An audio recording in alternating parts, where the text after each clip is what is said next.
बिहारच्या मुझफ्फरमध्ये आज पंतप्रधान नरेंद्र मोदी यांची सभा आहे। पंतप्रधान नरेंद्र मोदी या सभेत मिशन 185+ घोषणा करतील। स्थानिक भाजप नेत्यांकडून या सभेत 5 लाखाहून अधिक लोक येण्याची शक्यता वर्तवली जाते। या सभेपूर्वी पंतप्रधान नरेंद्र मोदी पटनाच्या वेटरनरी कॉलेजच्या मैदानात केंद्र सरकारच्या 5 विभागातील योजनेचं उद्घाटन करतील। यात 2 ट्रेनचाही समावेश आहे। काँग्रेस विरोधात दिल्लीत सत्ताधारी भाजपनं निदर्शनं केली। संसदेच्या आवारात ही निदर्शनं करण्यात आली। शुक्रवारी सकाळी 10 वाजता गांधी पुतळ्यासमोर एकत्र येत भाजपच्या लोकसभा आणि राज्यसभा खासदारांनी ही निदर्शनं केली। काँग्रेस जाणीवपूर्वक संसद बंद पडत असल्याचा आरोप करत ही निदर्शनं करण्यात आली।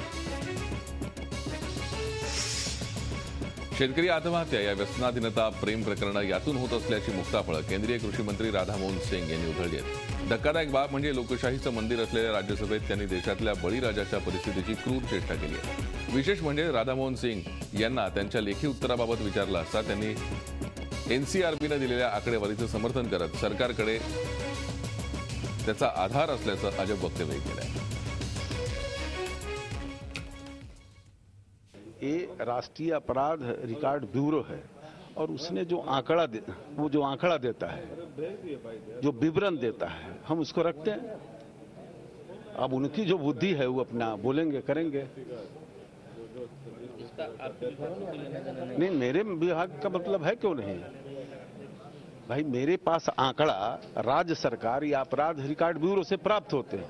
तो जो आंकड़े रखते हैं, अगर हमसे कोई सवाल पूछता है मेरे विभाग से तो हम उस आंकड़ा को रखते हैं।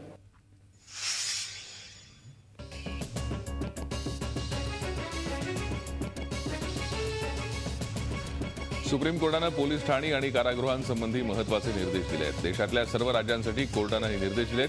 पोलीस ठाण्यातले गैरप्रकार रोखले जावेत यासाठीचे हे निर्देश आहेत।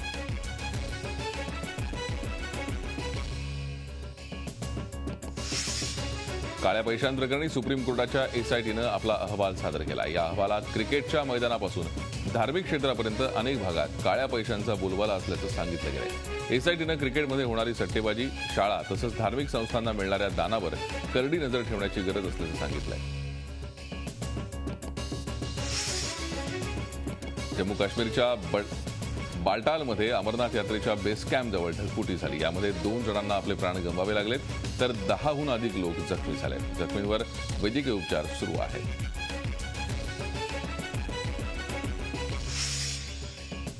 गोव्यात गेल्या अनेक दिवसांपासून अनियमित असलेल्या पावसानं गुरुवारपासून जोरदार हजेरी लावली आहे। त्यामुळे शेतकऱ्यांना दिलासा मिळालाय। त्यामुळे दक्षिण गोव्याला पाणी पुरवठा करणारं साळावली धरण भरून वाहू लागलंय। गोव्यात गेल्या 24 तासात 70 मिलीमीटर पावसाची नोंद झाली आहे। येत्या 24 तासात मुसळधार पावसाची शक्यता गोवा वेधशाळेनं वर्तवली आहे। तर समुद्र खवळलेला असल्यानं मासेमारीसाठी समुद्रात जाण्याला मनाई करण्यात आली आहे।